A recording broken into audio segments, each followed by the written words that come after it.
เป็นไฟบอกอันความเปื้อนของน้ำหรือว่าเปื้อนของไส้กรองนะตอนนี้มันกำลังผลิตน้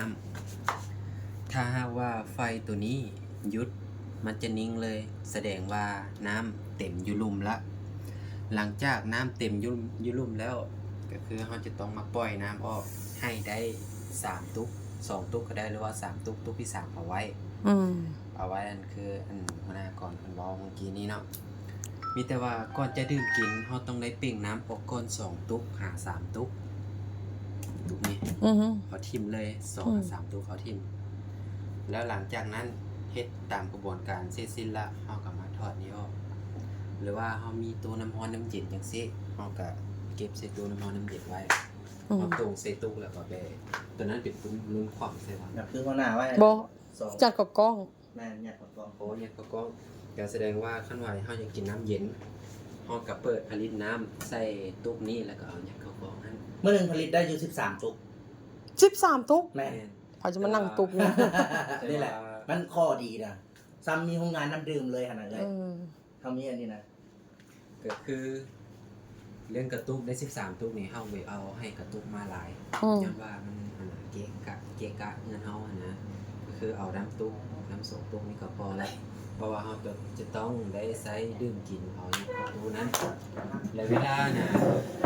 นี่กินข้าวเจ้าได้เนาะข้าวเจ้าก็มีข้าวเหนียวข้าวเจ้าเราต้องเอาน้ำมานี่หรือว่าข้าวเหนียวอย่าเอาน้ำประปามาเพราะว่าน้ำประปาจะมีสารคลอรีนว่ายังบ่สะอาดนะก็คือเขาจะต้องเอาน้ำนี้มา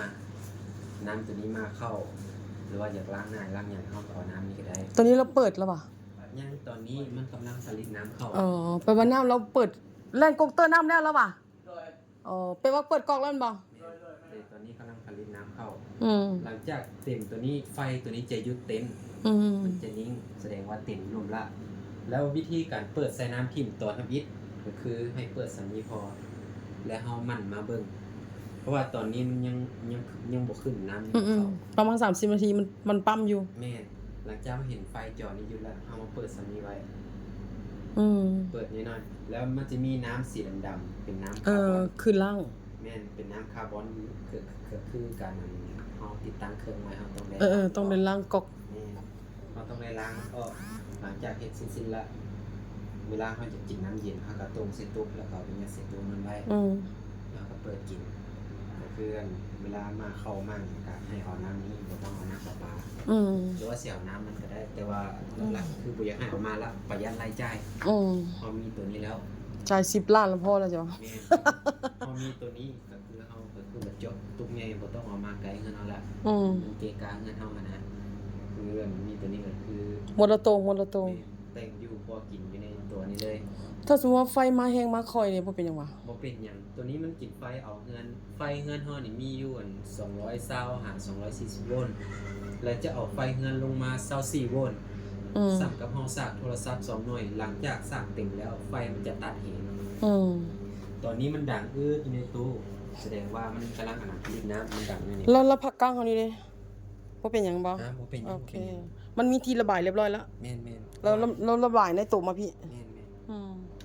ก็คือมีตัวนี้ก็โอเคละเข้าใจอยู่เนาะเข้าใจถ่ายวิดีโอพร้อมแล้วเด้มีแต่ทามันเต็มไปก่อนแล้วจึงเอาค่อยมาเปิดหลังจากนั้นเขาว่าเฮาจะกินน้ำอุ่นเฮาก็ถอดนี่ออกเอาถาดเจาะมาวางนี่เฮาก็เปิดกินน้ำนี้เลยเปิดกินให้ปกตินี่ก็ได้แต่หลักๆคือเฮาเอาน้ำเสียออกเฮาต้องเปิดตรงนี้ก่อนแต่ว่าสายตัวนี้มันมีให้ตลอดเลยมีให้ตลอดแต่ว่ามันเต็มแล้วถอดออกเวลาถอดนี่เฮาต้องได้ม้วนไว้คันว่าอยากได้ไม้เฮาก็เอาตัวไม้มาให้มีแต่ม้วนไว้ใส่ถุงยางไว้ห้อยไว้ม้วนใดม้วนนึงเฮาปะไว้สิเลยก็ได้บ่ขี้ฝุ่นเนาะคัดปะไว้นี่มันก็บ่งามนะแต่ว่ามันตู้นี่ให้โซ่เด้ต้องเอาออกเลยนะเอาลองเอาออกเบิ่งดูเอาเข้าออกไงคันว่าเอาออกเฮาก็ถอดนี่หมุนซ้ายหมุนซ้ายออกอุ่นเข้าโอเคโอเค